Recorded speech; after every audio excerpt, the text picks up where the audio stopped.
सिखाते हैं और सिखाने में सबसे बड़ी परंपरा आती है आर्य समाज। इससे पहले एक आपके बीच में गोष्ठी हुई थी।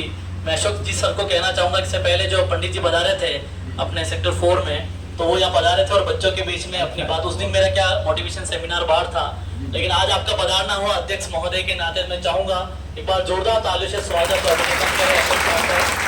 और मैं चाहूंगा अगली पंक्तियों में मैं अशोक जी को इन्वाइट करना चाहूंगा और चाहूंगा कि वो अपने आशीर्वाद के रूप में 2 शब्द कहें। सब प्लीज। मंचासीन हमारे आदरणीय आजाद शत्रु जी, काव्य के सशक्त हस्ताक्षर, और राहुल जी मुझे शिकायत है इनके बाद इन्होंने इन बच्चों के चित्त की भावभूमि को उस स्तर पर ला करके खड़ा कर दिया है कि मेरा कुछ भी कहना बड़ा शुष्क लगेगा, पर फिर भी मैं आया हूं तो 2 बात आपके बीच में जरूर कहूंगा। आज सबसे पहले तो मैं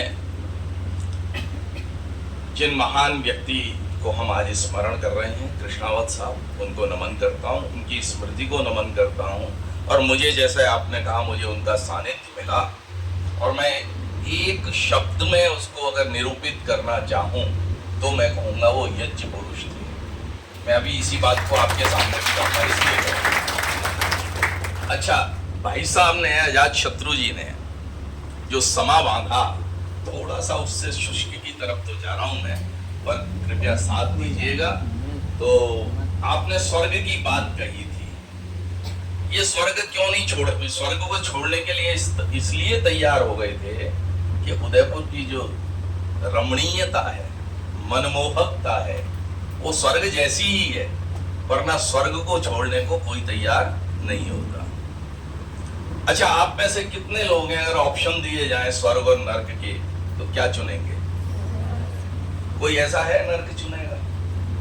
अच्छा, स्वर्ग नर्क के बारे में आपकी एक जो धारणा है वो क्या है कि मरने के बाद मिलता है, यही है ना?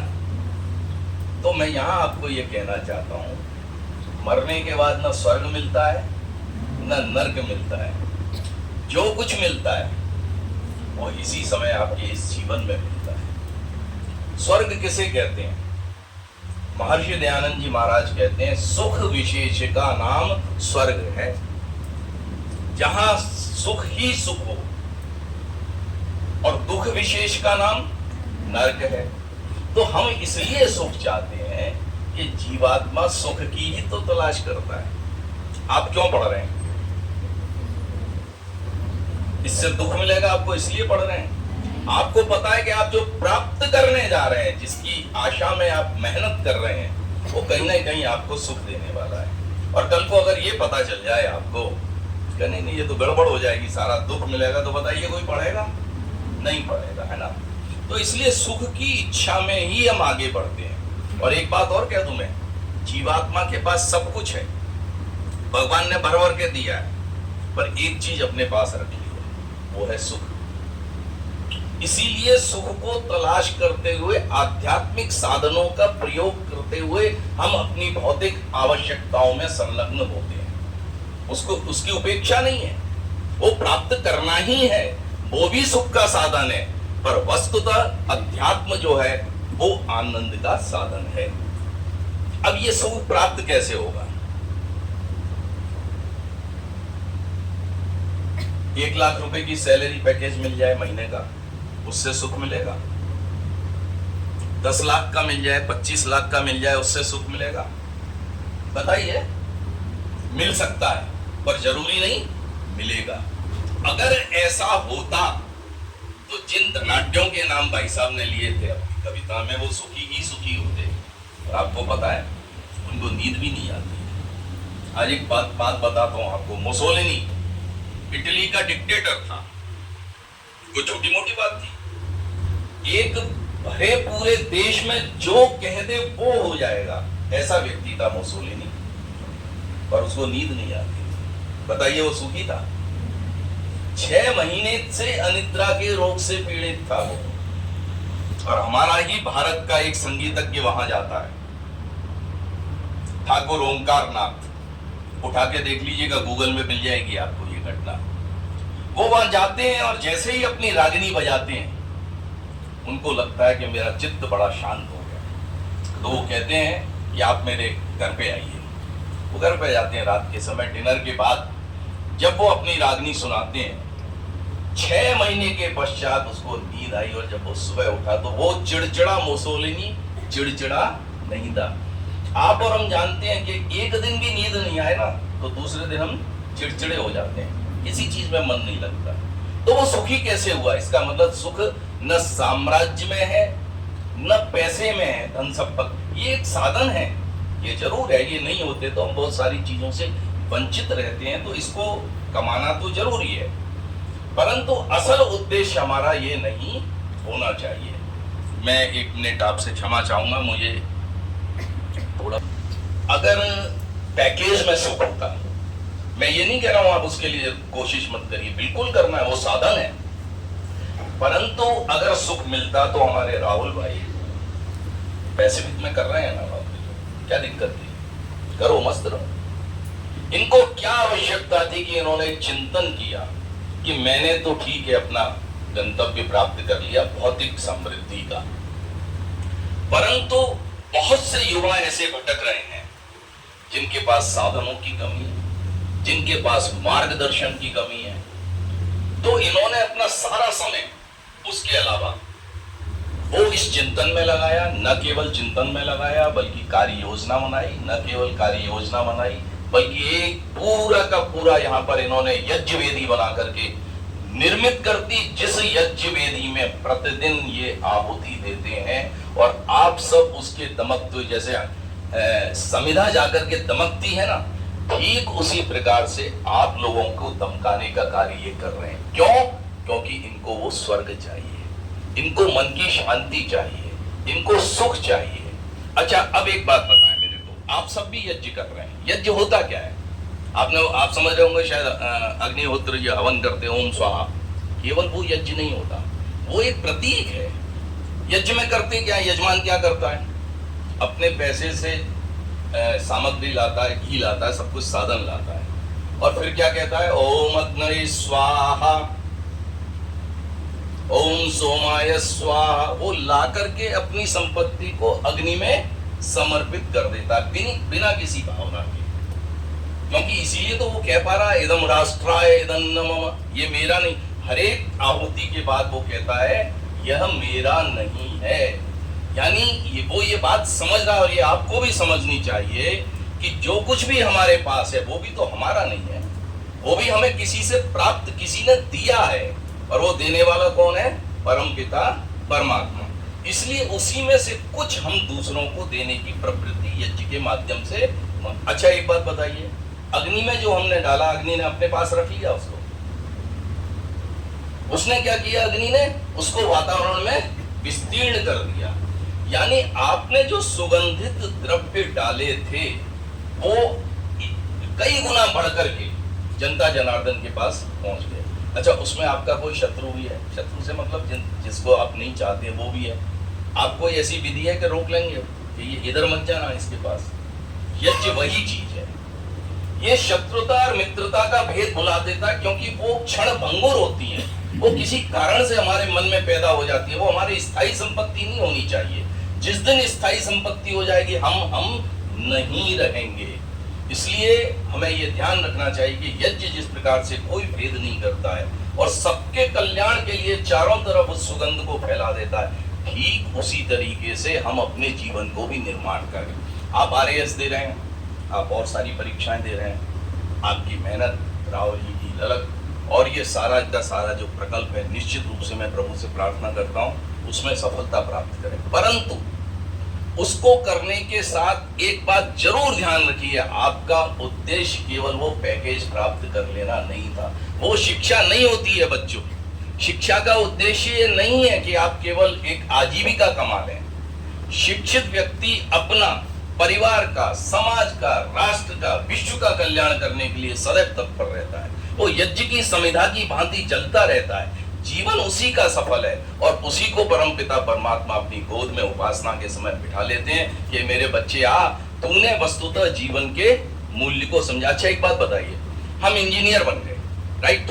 हमने एक बहुत बड़ा पुल बनाया, ये राष्ट्र सेवा है। परंतु पुल ऐसा बनाया कि हमने कुछ, आप समझ गए होंगे, इधर से लिया उधर से लिया, सीमेंट कम किया, ये किया वो किया। वो पुल जो है 2 साल बीते ना बीते नीचे गिर जाता है। बताइए हमने क्या किया? क्या हमने यज्ञ कर्म किया? नहीं किया। क्या आपने राष्ट्र सेवा की? नहीं की। और क्या आपने अपना अध्यात्म के क्षेत्र में विस्तार किया? नहीं किया। तो वो प्रभु का प्यार जो प्राप्त होने वाला था वो आपको प्राप्त होगा? कभी नहीं। पहले तो आप अपने किए हुए पे अंदर अंदर, बाहर से तो आप ये कहेंगे कोर्ट में जाकर के साहब मेरा कुछ नहीं है, इसका किया हुआ है, पर निश्चित मानिए इस तरीके का जब काम होगा तो आपके अंदर कहीं ना कहीं आपको जो जलन होगी वो आपको सुख से बिल्कुल विमुख कर देगी। आप जलते रहेंगे, आपकी नींद चली जाएगी, ये सब हो जाएगा। तो शिक्षा का उद्देश्य, इसीलिए जो शिक्षा शास्त्री है, हमारी जो भारतीय परंपरा है, उन्होंने शिक्षा का केवल साक्षर और शिक्षा, इन दोनों में अंतर है। आजीविका प्राप्त करना और शिक्षित होकर के शिक्षित करना, इस सब में बहुत बड़ा अंतर है। तो साथ ही साथ अपने ये जो भी आप पढ़ रहे हैं, अब मैं एक बात कहता हूँ बस, अब उसके बाद समाप्त करूंगा।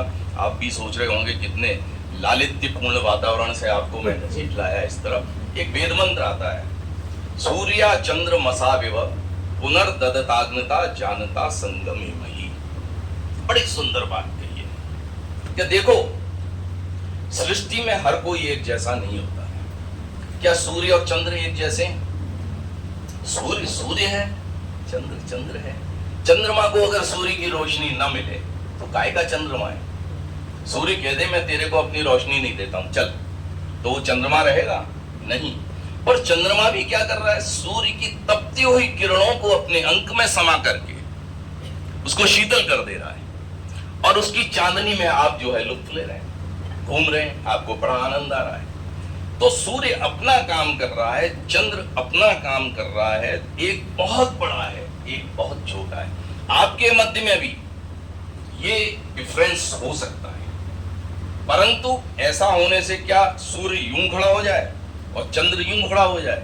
वेद मंत्र कहता नहीं, दोनों साथ साथ चलते हैं। इसीलिए आगे कहा संगमे मही, उससे पहले का जानता, पुनर्ददता जानता संगमे मही। आप देना सीखो, जीवन में देना सीखो। आपको एक क्वेश्चन का उत्तर आता है, आपके साथ वाले बच्चे को नहीं आता, प्लीज हेल्प, उनको सहायता करिए। ये नहीं उसमें नकल में सहायता मत करिए, यानी उसको समझाने में सहायता करिए। आपको आता है तो उसको दीजिए। चुम्बक आप कहेंगे कभी आकर्षित करता है अपनी तरफ, करता है? कब करता है? आपको पता कैसे चला गया? आपने कील रख दी और कील को उसने आकर्षित कर दिया, पर क्या उससे पहले कौन सी घटना हुई थी? उसने अपना चुंबकत्व कील को दिया, तभी वो चुंबक उसको खींच पाया। तो बच्चों, आपके भी अगर दायरा, आप चुंबक बनना चाहते हैं, आप अपने व्यक्तित्व को चुंबकीय बनाना चाहते हैं, तो आपको देना सीखना पड़ेगा। जिसे देंगे वो ही आपकी तरफ खिंच करके आएगा। चुंबकत्व तो आपका तभी काम करने वाला है। एक बात। दूसरी, जानता, जानो सबको। कई बार आपको लगेगा ये यार बड़ा अनएक्सपेक्टेड बिहेवियर कर रहा है मेरे साथी बच्चा, तो उसकी प्रॉब्लम को समझो। There must be some cause. ऐसे ही नहीं हो जाती हैं चीजें, हम यूं ही उड़ाने लग जाते हैं, अरे इसका तो नेचर ही ऐसा है, इसका स्वाद नहीं। उसके वेद मंत्र कहता है कि उसको जानिए। आप क्या सोचते हैं? कर्ण को सबसे बुरा मानते हैं कि कर्ण में सारी खराबियां थी? हर व्यक्ति में, मैं लंबा हो जाएगा इसलिए नहीं जाऊंगा उदाहरण की तरफ, हर व्यक्ति में कुछ ना कुछ गुण होते हैं। उन गुणों को बढ़ाने की कोशिश करिए, और उसमें अगर कोई विपरीत गुण है, उन गुणों, और यही चीज अपने साथ करिए, केवल दूसरे के लिए नहीं है। पहले अपने साथ करना है, पहले चुम्बक बनना है, फिर दूसरे को चुम्बक बनाना है। जब ये दोनों चुम्बक बन जाएंगे तो मेल संभव हो जाता है। और इसलिए कहा संगमे मही। लास्ट बात कह दी उन्होंने, एक साथ चलो। इसमें क्या है देखिए, मैं एक बस उदाहरण देके समाप्त करूं। पिता है, पुत्र है, आपने देखा है कभी? सबने देखा है, उसको उंगली पकड़ते हैं। पिता की चाल तो बहुत तेज है और पुत्र की बेचारे की इतनी है, तो दोनों क्या करते हैं? पिता चलाते चलाते उसको थोड़ा सा तेज कर देता है और अपने को धीमा कर देता है। तो बोलिए संगमे में ही हो जाता है या नहीं हो जाता है? ये है संगम। इस तरह से हम एक साथ चलें। हमसे जो कमजोर हैं, हमारे जो साथी विद्यार्थी हैं, वो हमसे कुछ कमजोर हैं किसी भी चीज में, हम उसमें हम रुक जाएं। ये नहीं कि भाग रहे हैं हम, उसकी परवाह नहीं। वेद कहता है कि ये जरूर करना चाहिए। मैं इसलिए आप लोगों के बीच में बोल रहा हूँ, इसलिए इसको इस तरीके से कह रहा हूँ। ये जीवन के हर क्षेत्र में लागू होता है कि जो किसी भी कारण से आपसे पीछे हैं, उनको पीछे छोड़ करके भाग जाने का नाम मनुष्यता नहीं है। उनको भी साथ लाने का प्रयास करो, चाहे इसमें आपको थोड़ी गति आपकी धीमी पर विश्वास रखिए। आपके थोड़ी गति धीमी करने से, उंगली पकड़ने से वो भी आपके साथ आकर के खड़ा हो जाएगा। और समाज वही है, इंस्टीट्यूशन वही है, परिवार वही है, समाज वही है जहां संगमे मई की भावना चरितार्थ होती है। तो अपनी बात को विराम देता हूं मैं, और मैं आशा करता हूं कि थोड़ा बहुत आप मुझे अभी विनोद जी कह रहे थे कुछ शायद कुछ पंखे वगैरह की बात, तो वो जो भी हो आप लगवा दीजिए।